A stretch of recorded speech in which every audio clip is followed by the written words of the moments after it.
એક બાજુ સરકાર તરફથી કહેવામાં આવ્યું છે કે કોંગ્રેસ ખેડૂત વિરોધી છે, તો બીજી બાજુ કોંગ્રેસ કહી રહી છે કે સરકાર ખેડૂત વિરોધી કાયદા લાવ્યા છે। આજે તેના અંશે જ ભારત બંધનું એલાન પણ કરવામાં આવ્યું। ગુજરાતમાં કોંગ્રેસ દ્વારા ઠેર ઠેર વિરોધ પણ કરવામાં આવ્યો। અમરેલીમાં વિપક્ષ નેતા પરેશ ધાનાણીની પોલીસે અટકાયત પણ કરી છે।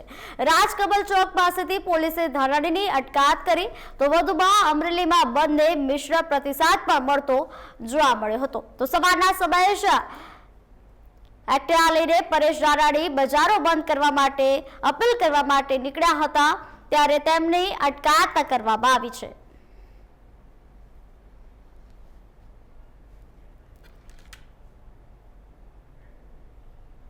સતત અને સળંગ સત્તાના મદમાં ભાન ભૂલેલી ભારતીય જનતા પાર્ટીની સરકારે ગાંધી અને સરદારના ગુજરાતને છેલ્લા 25 વર્ષથી ગુલામ બનાવ્યું છે।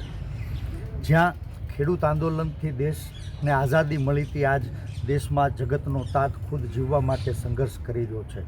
મોંઘા ખાતર, બિયારણ, દવા, સૌથી મોંઘી વીજળી, સૌથી મોંઘું સિંચાઈનું પાણી, અને એમ છતાં પરસેવાના ટીપે ખેતરના પડે પાકતો કૃષિ ઉપજ એના પોષણક્ષમ ભાવ નથી મળતા, અને એમાંય ગરીબ ગામડા અને ખેડૂત વિરોધી આ ભાજપની સરકારે દિલ્હી અને ગાંધીનગરની અંદર 3 જેટલા ખેડૂત વિરોધી કાળા કાયદાઓ પસાર કરી ખેડૂતોને મજૂર બનાવવાનું ષડયંત્ર રચ્યું છે। મુઠ્ઠીભર ઉદ્યોગપતિઓના હવાલે સમગ્ર દેશની ખેતી ખોળે ધરવાનું પાપ કર્યું છે, એનો આજ દેશના વિવિધ ખેડૂત સંગઠનો વિરોધ કરી રહ્યા છે, અને ગુજરાત પ્રદેશ કોંગ્રેસ સમિતિ સહિત આખા દેશમાં કોંગ્રેસ પક્ષ ખેડૂતોની તણે બિલ પરત ખેંચવાની માંગણીને ખુલ્લેઆમ સમર્થન કરી રહ્યા છે।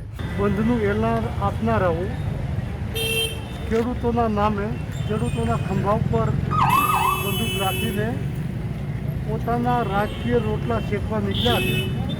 તે વેપારીઓને, ખેડૂતોને, આમ જનતાને ખબર પડી ગઈ છે, અને ખુલ્લું રાખવા માટે સ્વયં ગ્રામજનોએ, વેપારીઓએ, ખેડૂતોએ, એપીએમસી, સહકારી બેંકો અને તમામ સરકારી સંસ્થાઓએ નિર્ણય જે કર્યો હતો તેનું નિરીક્ષણ કરવા માટે આજે હું બજારમાં સાયકલ માટે એટલા માટે નીકળ્યો